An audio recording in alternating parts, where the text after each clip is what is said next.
Shalom. Saya pada saat ini hendak menyampaikan kesaksian pribadi saya yang sudah sangat lama, ya kurang lebih tahun 2016 yang lalu, dan setelah itu ada runtutannya lagi. 6 kali saya mengalami hal-hal yang supranatural. Sebelumnya kita berdoa dulu. Tuhan Yesus, sertailah kami Tuhan, tuntun kami dengan Roh Kudus-Mu, agar kami, khususnya saya, dapat menyampaikan kesaksian dan pengalaman hidup saya. Biarlah dapat memberkati para penonton yang mendengarkannya, dan biarlah semua untuk mempermuliakan nama Tuhan saja. Di dalam nama Yesus Kristus Tuhan, saya meminta, amin. Baik, saya mempersingkat waktu. Pada tahun 2016 dulu, saya punya seorang teman kerja, ya inisialnya J aja, atau kita samarkan dengan panggilan Jeki. Saya punya catatan ini saya baca karena cukup lama sudah kejadiannya, jadi kadang saya baca lagi. Waktu saat itu saya sering dapat perjalanan dinas adat keluar daerah terus. Jadi ketika saya kembali, si teman saya Jeki ini minta kepada saya, Om, katanya, minta dong, katanya, bagi-bagi, katanya. Tapi pada saat itu saya tidak merespon. Nampaknya karena saya tidak merespon itu, beliau itu marah. Jadi dia menyantet saya atau mengguna-gunai saya, atau istilahnya apa saya tidak tahu. Pada saat malam hari, saat saya sedang tidur, lalu saya bermimpi sedang berkendara menggunakan sepeda motor, kalau tidak salah di daerah sekitar universitas. Dalam mimpi saya itu menggunakan sepeda motor, lalu dihadang 2 orang. 1 orang berperawakan sedang. Nah, ibaratnya tuh kayak gini, tinggi mereka 2, atau ginilah. Nah, tinggi mereka 2 kayak gini. Yang si tinggi ini Jeki, sedangkan yang postur tubuhnya sedang ini saya samarkan S namanya, atau Samin aja, si Samin. Nah, si Samin ini nggak kelihatan wajahnya pada saat itu, saya nggak mengerti, samar sekali wajahnya. Tapi si Jeki ini kelihatan sekali wajahnya, jelas. Lalu dia ada terjadi pembicaraan antara saya dengan mereka, karena itu mimpi Bapak Ibu sifatnya samar. Lalu pada saat bangun sudah lupa apa yang dipercakapkan. Tapi dalam percakapan itu saya ingat tidak ada kesepakatan antara saya dengan mereka. Akhirnya saya tinggalkan mereka, saya ngebut, lalu mendadak saya dilempar batu. Batu itu kena punggung saya. Wah, gitu. Wah, kaget saya. Saya pikir itu nyata. Ternyata saya bangun, dari tidur saya, mimpi. Saya pegang-pegang punggung saya. Saya kira berdarah, sebelumnya saya kira berdarah, saya pegang, berdarah kah? Dilempar. Enggak. Rupanya aku mimpi di atas ranjang. Oh, dari situ beberapa hari, mungkin anggaplah sehari, saya merenung, baru saya sadar, oh, si teman saya Jeki ini nyantet saya rupanya. Saya sebenarnya tidak perlu merespon dia sebenarnya, karena itu sifatnya pungli. Namun karena saya cinta damai, ya sudahlah, saya kasih dia 50.000. Setiap perjalanan dinas selesai, saya kasih dia 50.000 karena saya cinta damai. Ya udahlah, saya kasih. Jadi dia senang menerima itu. Nah, itu cerita saya. Teman sendiri menyerang saya, teman sekerja. Nah, dan teman saya itu, dia itu anggaplah setahun 2 tahun gak pernah sembahyang, gak pernah pergi ke gereja, orang Kristen. Dan dia seolah-olah bangga, tidak pernah sembahyang sampai 1-2 bulan itu, bangga dia.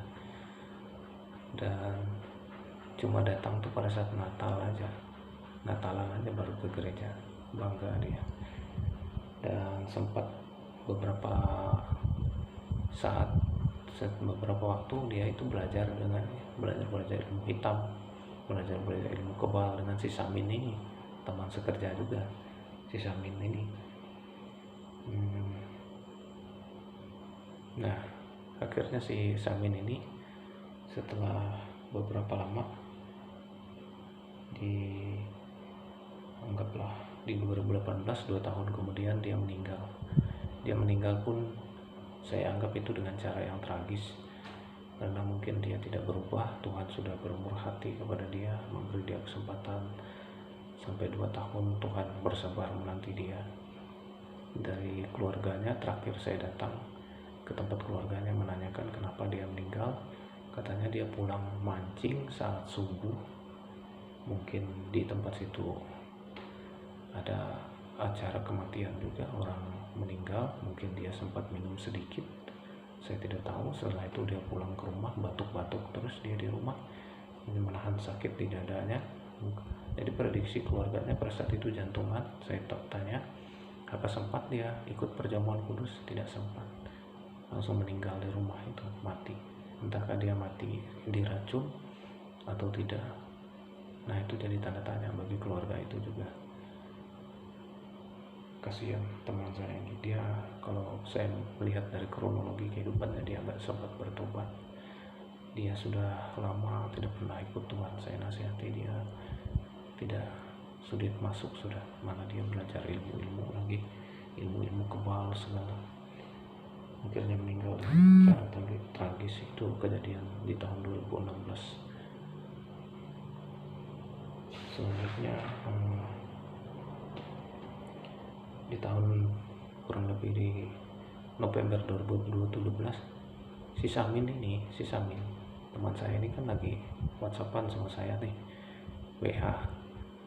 Jadi saat itu saya sedang bercanda-canda karena si Samin ini punya ilmu rogo sukmo kalau bahasa Jawanya, atau kalau istilahnya tuh bisa melepaskan roh dari tubuhnya. Jadi rohnya ini bisa terbang kemana-mana, bisa datangin teman di sana, bisa terbang ke sana, lihat-lihat posisi teman di mana, dia bisa melepas rohnya dari tubuhnya. Nah saat itu kan WA aja, saya bercanda-canda, coba kamu lihatin dong Isa Al-Masih itu di mana, kamu kan bisa lepasin ragamu aja, aku bilang, tubuhmu, coba kamu cek si Isa Al-Masih itu di mana. Terus kan beliau ini dari agama sebelah, jadi kamu cek juga si panutanmu itu gitu, aku bilang. Saya samarkan ya, si panutanmu itu juga di mana, dia di surga apa di neraka gitu, saya bilang. Jadi dia saat itu sempat balas chat saya ini cuma bisa di alam dunia kedua aja atau alam dunia ketiga saja, kan dia bilang jenjangnya itu ada sampai 7 tingkat. Jadi Isa Al-Masih dan itu katanya ada di langit ke-7 katanya. Oh ya gitu. Jadi saya nggak balas WA dia, tapi nggak lama-lama, sekitar setengah jam atau sekitar 1 jam, rupanya dia emosi. Mulutmu harimaumu, dia chat saya, dia WA saya gitu. Waduh, saya bilang, tersinggung temannya gitu. Saya bilang si Samin nih. Jadi saya WA dia balas, saya bilang maaf lah kalau ada hal-hal yang tidak berkenan, saya mohon maaf, saya bilang. Nah jadi sekitar 1,5 jam kemudian setelah WA itu, saya sembahyang, ibadah seperti biasa, ibadah malam. Saya beribadah, berdoa kepada Tuhan. Saya itu berdoa begini aja, ibadah sudah baca firman, lalu saya mau doa syafaat, saya tutup mata, saya berdoa, lalu mendadak di alam roh itu saya lihat ibarat ini pohon sebesar pohon drum, lalu dia tuh ngintip saya kayak gini, hehehe, hehehe, ya itu dia ngintip saya. Jadi saya berdoa tutup mata, saya pikir paling-paling saya ini nggak fokus, mungkin tiba-tiba si Samin ini timbul di dalam roh saya itu, saya melihat dia, mungkin saya nggak fokus ini, saya pikir. Lalu saya tetap aja berdoa seperti biasa, lalu mendadak dia kirimin kuntilanak itu mendekat ke saya, makin dekat ke saya. Lalu mendadak ada suara tengking gitu, suara itu bergema, tapi saya ini paling-paling cuman khayalan saya aja, pikiran saya aja. Saya terus berdoa seperti biasa. Tengking katanya semakin kuat, tapi saya abaikan kata-kata itu. Mendadak apa ini, tubuh saya ini kayak bengkak semua, gitu, kayak mau kejang gitu, karena si kuntilanak itu makin dekat kepada saya. Akhirnya saya berteriak, "Nyah engkau setan, dalam nama Yesus, pergi engkau setan," saya bilang kayak gitu. Baru saya tengking. Nah itu, kita Bapak Ibu, kita ini manusia biasa. Saat kita disantet, saat kita diserang, saat dalam posisi sadar gini, insting keenam akan timbul. Insting keenam itu mendadak akan timbul, kemampuan supranatural kita itu. Kita tahu dan merasakan. Kalau Bapak Ibu pernah nonton cerita Spider-Man, ini si Spider-Man ini kan dia lagi biasa nggak pakai kostum tuh, ngomong dengan pacarnya lagi berhadapan-hadapan gini. Ini Spider-Man lah, ini pacarnya. Mereka dua nih nggak lihat, lalu datang musuhnya itu melempar mobil ke belakang kayak gini, hampir udah mobil nih menindih dia. Lalu si Spider-Man ya meloncatin si ceweknya ini, pacarnya ini, jadi mobil itu nggak kena dia. Itu insting keenam itu saya rasakan saat itu. Si Samin ini menyantet saya, dia marah. Jadi saya perhatikan, besoknya saya turun kantor, saya perhatikan beberapa hari dia nggak turun. Dia santet saya itu hari Kamis pada saat itu, kalau nggak salah hari Kamis, Rabu atau Kamis. Jadi pada saat itu saya turun, saya perhatikan kok dia lama nggak turun. Saya prediksi dia luka dalam, karena dia menyantet saya. Pada saat itu dia kaget karena mental, ilmunya itu mental ke dia. Jadi itu pengalaman pribadi yang saya alami sebenar-benarnya, saya merasakan. Jadi saat itu saya ngomong ke istri saya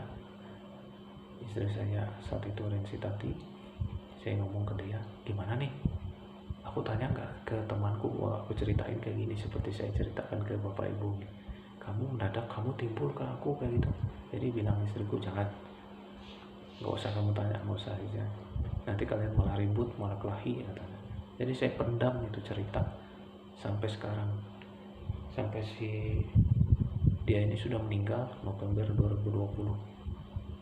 Si Samin ini meninggal November 2020 karena dia raja minum, pemabuk, suka main cewek, suka berzina, suka nganu istri orang. Dia punya lebih dari 20 jin bersama dia, yang ular itu lebih dari 20 katanya bersama dia, belum buaya putih.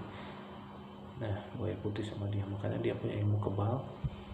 Jarum itu kayak gini, patah semua jarum itu. Jadi bukan kayak gini lagi, tusukin kayak gini lagi, jarum aja patah, sudah tingkat tinggi ilmunya. Jadi dia komplikasi waktu itu, hipertensi, diabetes, lalu ada cairan di dalam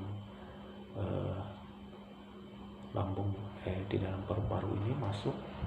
Lalu saat dia meninggal itu kami menjenguk dia. Jadi mayatnya itu ditutup rapat, tidak dibuka sama sekali. Nampaknya prediksi saya, sahabat yang bersama dia, si jin ini, suruh dia bunuh diri karena penderitaannya itu. Udah, kamu bunuh diri aja, kan dia sering komunikasi dengan si jin itu. Nah, komunikasi bisa ngomong.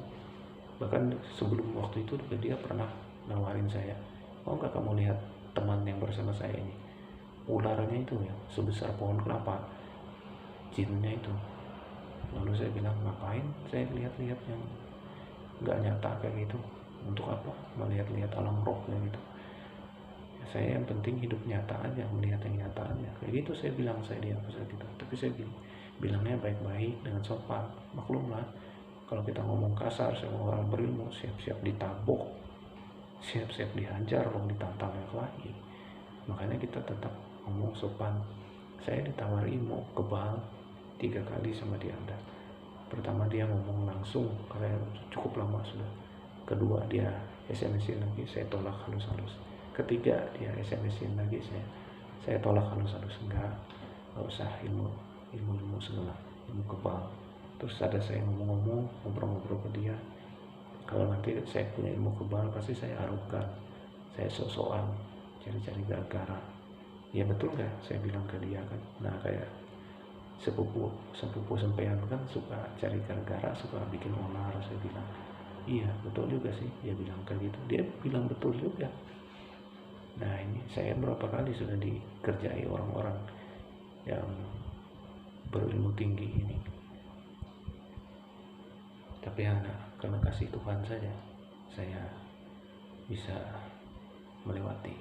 Saya tidak tersentuh oleh beberapa kali dicobai ilmu hitam, ilmu putih. Saya udah sering dicobai, dikejar ular emas, bahkan saya loncat di atas kursi, lari dikejar, akhirnya saya ketangkap, digigit sama ular, tapi saya nggak apa-apa karena perlindungan Tuhan. Beberapa kali dalam mimpi saya.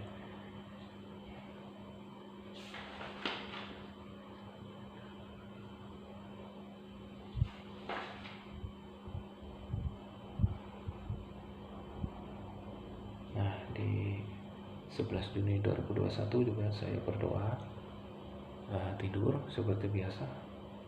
Saya nggak tahu siapa sih yang kirim ilmu bau tai atau dikejar anjing itu, anjing, jin, setan. Bapak ibu kalau mimpi dikejar anjing itu ada orang yang santet bapak ibu, mau bunuh bapak ibu, mau bikin sakit, mau bikin mati bapak ibu. Saya pada saat itu lari, saya dikejar anjing itu, anjing mengejar saya. Saat itu saya lihat ada 2 atau 3 orang. Nah 2 atau 3 orang ini yang nyantet saya.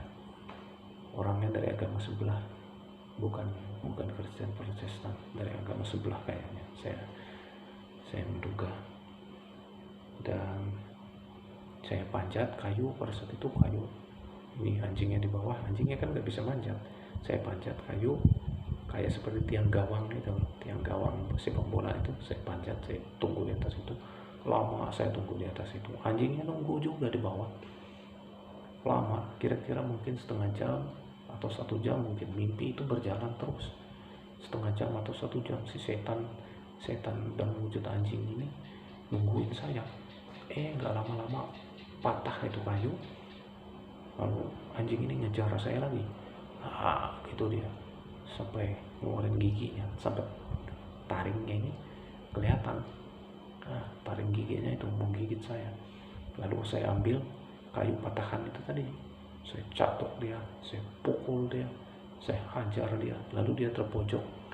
Misalnya kayak gini bapak ibu ya, terpojok di dinding yang sudah kayak gini nih, di sininya dia terpojok. Sampai itu saya pukul terus dia, saya pampong kepalanya terus, lalu berdarah-darah, mati dia di pojokan dinding ini, kayak gini ya.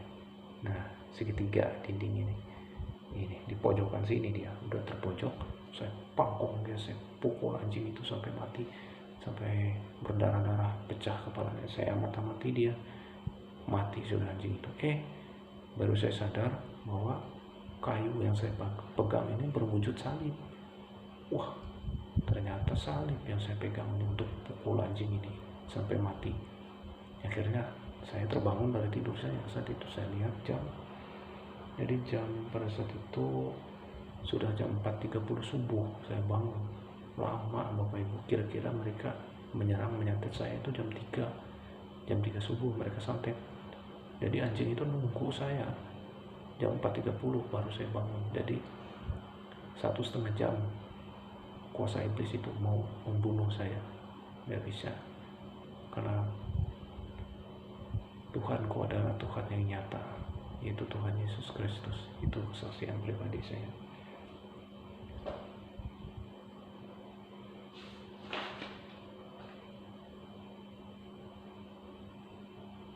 Nah setelah itu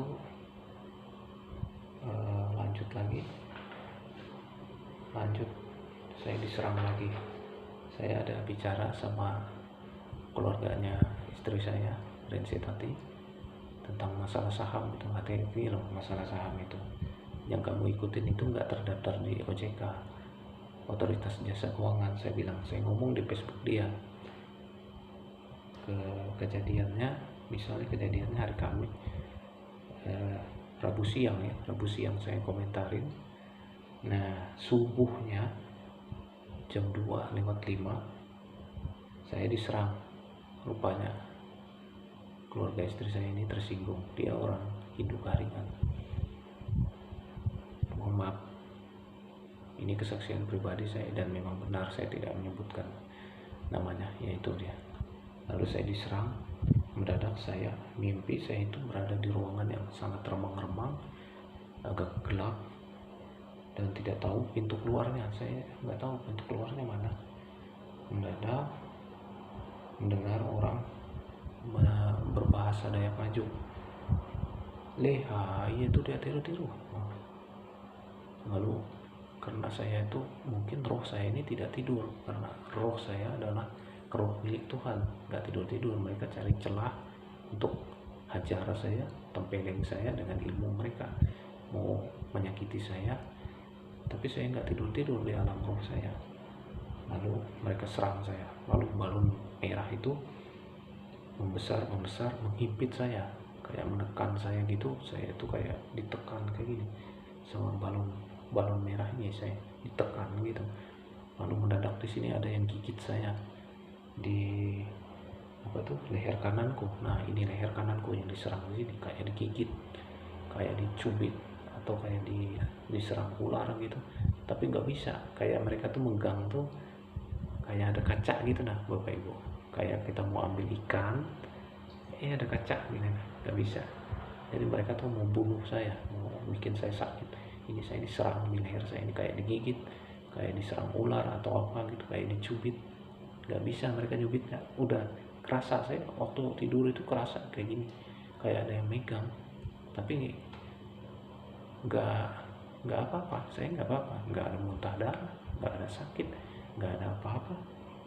Lalu setelah itu aku terbangun.